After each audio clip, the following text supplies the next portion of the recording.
Berhenti bicara tentang masa lalu. Saatnya menata masa depan. Bersama Ishak Rafiq, Direktur Eksekutif Masa Depan Institut.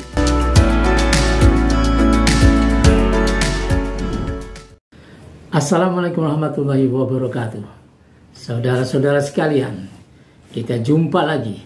Anda bersama Ishak Rafiq, Direktur Eksekutif Masa Depan Institut. Panjangnya Institut Masa Depan Indonesia. Kita akan intermezzo sejenak. Sekarang tanggal 21 dan sebentar lagi kawan-kawan kita, saudara-saudara kita yang beragama Nasrani, Katolik maupun Protestan akan merayakan Natal. Kita di Indonesia sudah mengenal toleransi. Tapi kita juga punya aturan di mana toleransi itu harus diterapkan. Islam mengajarkan toleransi ini dengan kalimat yang sangat manis. Lakum dinukum waliyadin. Untukmu agamamu dan untukku agamaku. Jadi kita tidak saling mengganggu, kita saling menghormati keyakinan masing-masing. Dan umat Katolik maupun Protestan silakan merayakan hari besar ini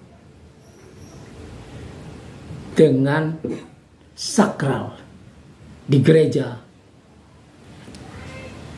sehingga dia tidak terganggu oleh orang-orang yang tidak mengerti, yang tidak menganut agamanya.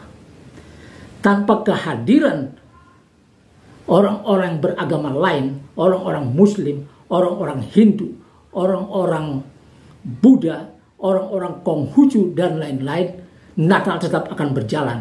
Dan umat Katolik dan umat Kristen tidak akan terganggu karena ketidakhadiran orang-orang beragama lain.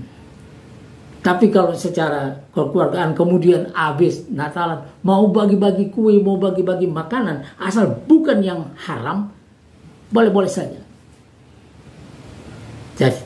Jadi umat Islam, umat Hindu, umat Konghucu, umat Buddha, dan lain-lain tidak perlu dilibatkan untuk merayakan Natal. Baik di kantor maupun di mana saja. Tidak perlu. Ini upacara suci agama Nasrani, Kristen, dan Katolik. Umat Islam, umat Hindu, umat Buddha juga punya hari rayanya sendiri dan tidak perlu juga melibatkan orang beragama lain untuk ikut merayakannya. Tidak perlu. Tapi mari, kalau mau bagi-bagi setelah itu, kalau orang Islam mau bagi-bagi makanan atau pada saat korban membagi makanan kepada tetangganya, dan mungkin ada yang Nasrani, silakan saja. Tapi tidak merayakannya bersama, ikut sholat atau ikut ke dalam gereja atau ikut nyanyi-nyanyi, tidak perlu. Sejak zaman Buya Hamka sebagai ketua MUI, hal ini sudah difatwakan. Jadi umat Islam haram hukumnya ikut merayakan Natal.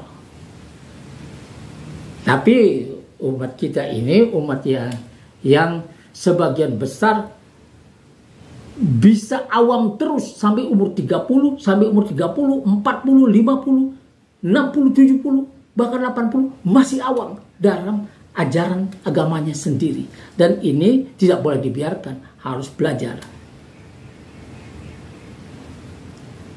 Fatwa terakhir MUI juga sama, bahwa kita umat Islam dan umat-umat lainnya sebetulnya ya umat Islam saja itu fatwa tidak ikut merayakan Natal, itu haram hukumnya. Tapi gembira-gembira setelah orang-orang selesai merayakan itu terus ketemu, ya silakan saja. Nah, bagaimana seharusnya kita memahami ajaran Islam ini? Ajaran Islam ini harus dipahami mulai strata pertama, sumber dari segala sumber hukum adalah Al-Quran.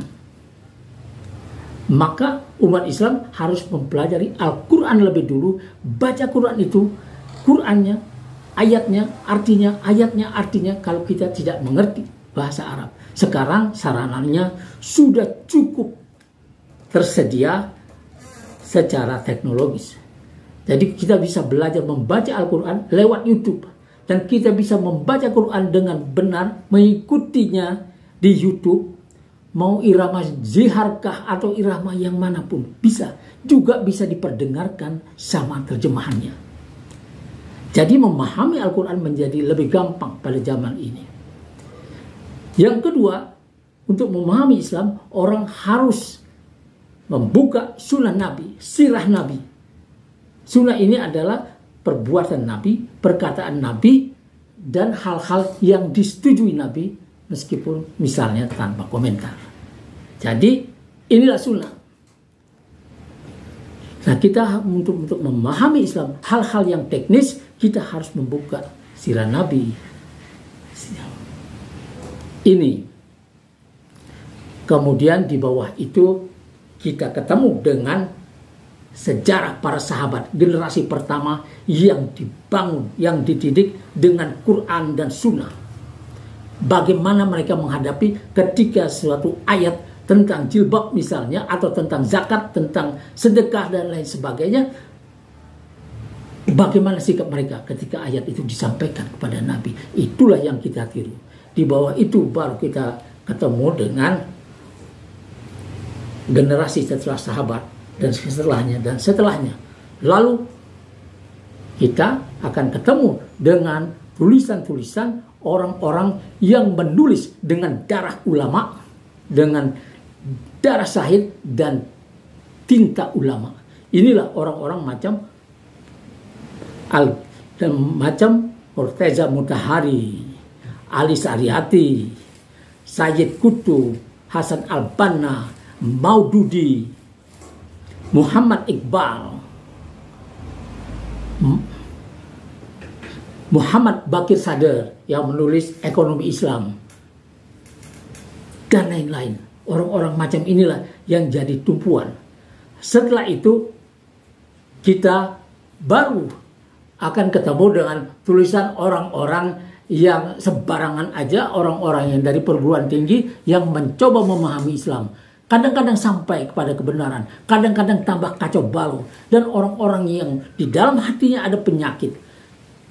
Dan orang-orang munafik. Dan orang-orang yang setelah Islam menganut sekulerisme. Ini akan mengacaukan pemahaman. Kalau kita tidak tahu hal yang benar, maka dia akan dianggap benar. Saudara-saudara sekalian, beginilah cara kita memahami Islam. Wassalamualaikum warahmatullahi wabarakatuh.